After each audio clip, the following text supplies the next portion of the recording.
Hurricane Sandy took everyone by surprise. I had 8 feet of water in my basement. It was a disaster. We didn't expect the ocean water to come up as far as it did. Kind of scary. A lot of things were lost.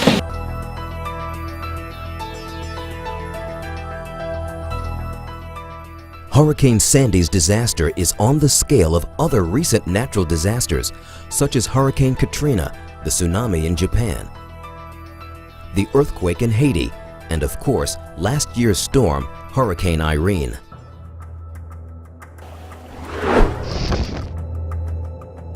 Forecasters called it a superstorm, given the havoc and devastation that Hurricane Sandy brought on, as if it had some sort of mythical status.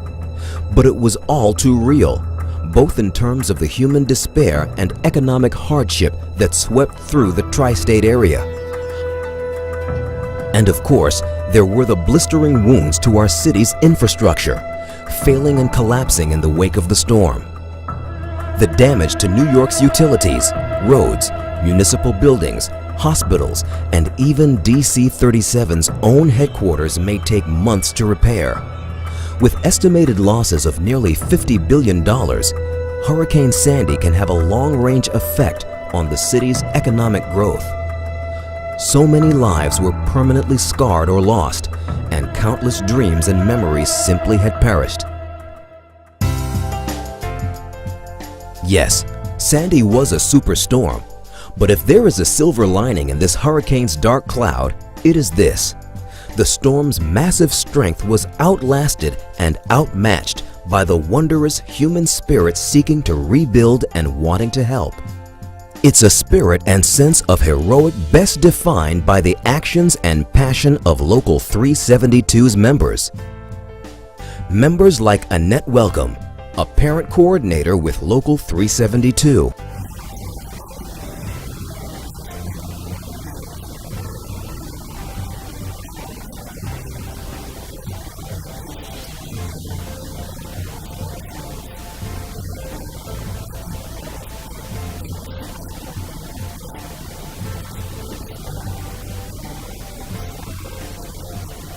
Our members still came to work. They had volunteered at shelters. We had members that were running shelters. We had in our cafeterias, our cooks and our school lunch workers that came in to make sure that there was nutritious food available for not only those that were devastated, but also for the rescuers and the first responders. They were there. They put their lives, at risk. Local 372 members are the first responders for our children. It wasn't me in the storm this time, but we never know when our day is coming.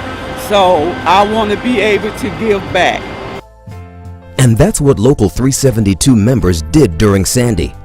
As members rose above the storm, Local 372 was there for them as well, reaching out for members' well-being to ensure the union's own community had a support network when it needed it most. We did have support from our union representative, Latriva Scott. She remained in contact with us, and I'm very thankful that she is my union representative. Had it not been for her, we wouldn't know about these meetings. We wouldn't know about the resources that are available to us. I'm going to be helping many of our members, and we're doing it a section at a time. Staten Island, on the Highland Boulevard section is our first section that we're going to be concentrated on. I'm going to give them cleaning supplies, some food, some coats, and some other items that they need just to kind of get by for the meantime. We're going to be doing this with all of the other areas that were hard hit. This is going to go on for a period of time to help folks get back on their feet, and hopefully they can again feel good about themselves, and just as important, feel good that their union was there to help. That we're just not about contracts and wage negotiations and benefits that there are circumstances that occur that our members need that go far and beyond what's on a contract, and we're there for them. With the impact intensifying from the global warming of this planet, we see the devastating effects on the northeast region of the United States and, of course, New York City. So I think moving forward, one of the things that we need to do is to plan. And of course, you can never plan for a tragedy like this on this level. But how you respond to the tragedy is what needs to be organized, thought very clearly. Who responds to what? Who does what? How do you get this to move and that to move? I mean, to me, this storm is a result of neglect. There are people that think that there's no such thing as global warming, and this evidently, if nothing illustrates that, it's what happened here in New York City, and also happened in Louisiana. I think that our elected officials need to take and listen to our scientists that are saying we're heading in a danger zone in terms of this environment.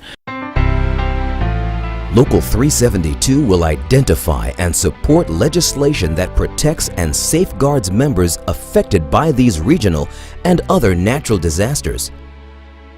But even as these storms come, one thing remains certain. Local 372 members are the first responders for the city's children, and without question, the first line of defense when it comes to their safety and well-being.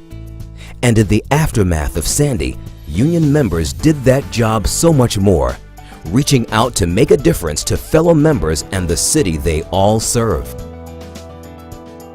At Local 372, our job is kids.